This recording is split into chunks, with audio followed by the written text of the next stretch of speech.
અંકલેશ્વરના ધારાસભ્ય અને રાજ્યકક્ષાના મંત્રી ઈશ્વરસિંહ પટેલના પ્રયાસોથી પાવભાજીની લારી ચલાવતા પિતાની પુત્રીએ કેન્સર સામે જિંદગીનો જંગ જીતવામાં સફળતા હાંસલ કરી છે.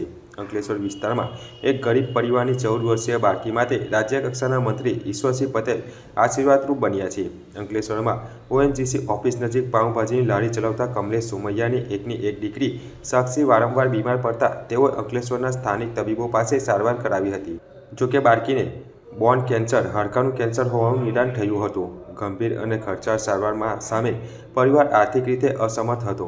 આથી તેઓએ આ અંગે અંકલેશ્વર નગર સેવા સદનના કોર્પોરેટર વિશાલ ચૌહાણને જાણ કરી હતી. કોર્પોરેટર વિશાલ ચૌહાણે પરિવારની મુલાકાત અંકલેશ્વરના ધારાસભ્ય અને રાજ્યકક્ષાના મંત્રી ઈશ્વરસિંહ પટેલ સાથે કરાવી હતી. ઈશ્વરસિંહ પટેલે તાત્કાલિક કાર્યવાહી હાથ ધરી અને અમદાવાદની પ્રસિદ્ધ યુ.એન. મહેતા હોસ્પિટલ ખાતે બાળકીની સારવાર અને સર્જરીની વ્યવસ્થા કરી હતી. જ્યાં વિનામૂલ્યે બાળકીની સર્જરી સફળતાપૂર્વક પૂર્ણ થઈ છે અને હાલમાં તે સ્વસ્થ થઈ રહી છે.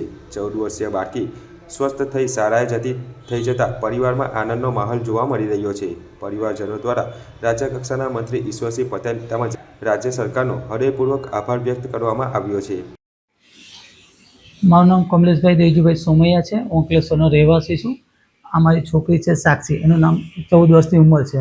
છોકરીને થોડી ઘણી બીમાર રહેતી હતી તો અમે અહીંયા ખાનગી હોસ્પિટલમાં એનું કરાવ્યું નિદાન, અને પછી રિપોર્ટ બધા કરવાથી મારી છોકરીને અહીંયા અંકલેશ્વરના ખાનગી ડૉક્ટરે એવું કીધું કે તમારી છોકરીને બોન કેન્સર છે. એટલે મેં તરત જ અમારા વોર્ડ નંબર 4ના કોર્પોરેટર અમારા ખાસ મિત્ર વિશાલ ચૌહાણનો સંપર્ક કર્યો અને એ લઈ ગયા અમને અમારા માનનીય શ્રી ધારાસભ્ય ઈશ્વરભાઈ પટેલ પાસે. અને ધારાસભ્ય ઈશ્વરભાઈ પટેલે અમદાવાદ કેન્સર વિભાગમાં સંપર્ક કર્યો અને ખાનગી રાય ત્યાંના ડૉક્ટરને વાત કરી અને અમે સીધા અહીંથી અમદાવાદ ગયા. અમદાવાદ મારી છોકરીને ત્યાં રિપોર્ટ 2 થી 2 મહિના સુધી રિપોર્ટ ચાલ્યો, ઓપરેશન કર્યું અને સાહેબની ભલામણથી એક અમારી પરિસ્થિતિ એટલી બધી નથી કે અમે આટલો મારી છોકરીનો કેન્સરનો ખર્ચો ઉઠાવી શકું, કે અમારી થોડી પરિસ્થિતિ એટલે એ હતી. પણ ઈશ્વરભાઈ સાહેબના થકી કેન્સર વિભાગમાં એક પણ રૂપિયો લીધા વગર અમારી છોકરીને ખૂબ સારી રીતે ઓપરેશન પણ થઈ ગયું અને આજે મારી છોકરી એકદમ સ્વસ્થ થઈ ગઈ છે. એ હું ખૂબ આભારી છું આપણા સાહેબ ઈશ્વરભાઈ પટેલનો, વિશાલભાઈ ચૌહાણનો અને આપણે કેન્સર વિભાગનો અને આપણે ગુજરાત સરકારનો. ગુજરાત અને કેન્દ્ર સરકારની યોજનાઓ જેમ કે મા કાર્ડ, આયુષ્માન કાર્ડ હેઠળ ₹10 લાખ સુધીની સારવારનો લાભ મળે છે. પરંતુ આ પરિવાર પાસે કાર્ડ ન હોવા છતાં પણ રાજ્યકક્ષાના મંત્રી ઈશ્વરસિંહ પટેલ સુવિધા ઉપલબ્ધ કરાવી શક્યા અને બાળકીને નવજીવન મળ્યું છે. સાહેબ, અંકલેશ્વરની એક ગરીબ છોકરી હતી 14 વર્ષની, એને કેન્સર ડિટેક્ટ થયેલું. આપની મદદથી એનું સફળ ઓપરેશન થઈને હવે બાળકી સ્વસ્થ થઈ ગઈ છે. એ શું હતું આપનું? કમલેશભાઈ સોમૈયા કરીને હતા. એ આર્થિક સ્થિતિ ખૂબ નબળી હતી. પોતાની પાવભાજીની લારી હતી. એ દીકરી 13-14 વર્ષની હશે, લગભગ 7મા-8મા ધોરણમાં એ દીકરી અભ્યાસ કરતી હતી અને અંકલેશ્વર ખાતે સારવાર કરતા તે સારવારને કારણે ખબર પડી કે એને બોન કેન્સર છે. જેથી કરીને પરિવાર એ રીતે કે ભાઈ અમે પૈસા નથી કરીને એની સારવાર કરાવીશું.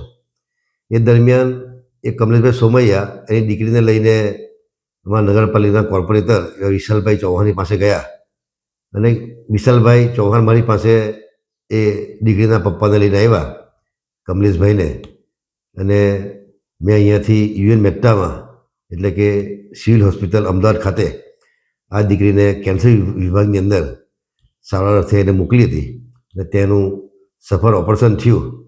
જેથી કરીને એ દીકરીને એક નવું જીવનદાન મળ્યું છે. ત્યારે હું એ દીકરીના બાપને પણ અભિનંદન આપું છું કે એમણે પણ હિંમત રાખીને અમદાવાદ સુધી જઈને એમણે દીકરીની જે સારવાર કરાવી. આજે જોયું છે કે ગુજરાત સરકારમાં આમ તો મા મૃતમ કાર્ડ હતો ને અત્યારે પછી જે આયુષ્યમાન કાર્ડ એ દ્વારા સારવાર થાય છે. પરંતુ આ કેન્સર વિભાગમાં એ ન ચાલવાને કારણે એ દીકરીને મફતની અંદર સિવિલ હોસ્પિટલની અંદર એની સારવાર થઈ અને આજે દીકરી સ્વસ્થ થઈને આવી છે અને સ્કૂલે પણ સારી રીતે જઈ રહી છે.